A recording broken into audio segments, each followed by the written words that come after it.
राज्यासह देशातील वातावरणात मोठा बदल झालाय। नोव्हेंबरच्या सुरुवातीच्या आठवड्यात जोरदार पाऊस होता। आता कडाक्याचा गारठा पडलाय, थंडी वाढत आहे।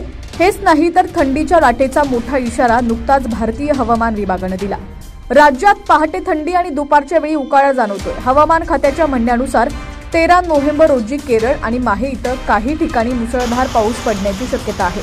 म्हणजेच थोडक्यात काय तर देशावर अजूनही पावसाचे ढग कायम आहेत। देशातील काही राज्यांमध्ये 15 नोव्हेंबर पर्यंत थंडीचा इशारा देण्यात आलाय।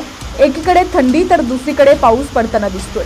यंदा ऐन दिवाळीमध्येही मुसळधार पाऊस बघायला मिळाला। पावसासह थंडीच्या लाटेचा इशारा हवामान विभागाने दिलाय। धुळ्याचे नीचांकी 8 अंश सेल्सिअस तापमान नोंदवलं गेलंय।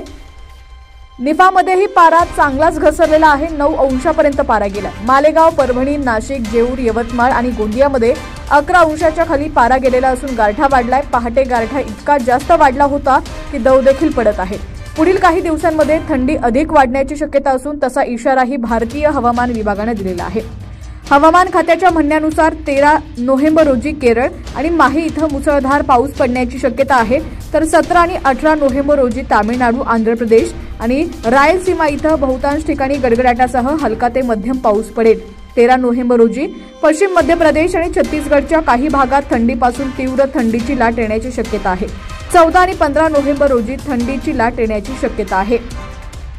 13 नोव्हेंबर रोजी पूर्व मध्य प्रदेशातील काही भागात थंडी वाढेल। पुढील 5 दिवसात ईशान्य भारतात हलके ते मध्यम धुके राहण्याची शक्यता आहे। काही राज्यात पाऊस तर काही राज्यांमध्ये कडाक्याची थंडी सध्या बघायला मिळते। पुढील काही दिवसांमध्ये संपूर्ण देशात थंडीची लाट येण्याची शक्यता आहे।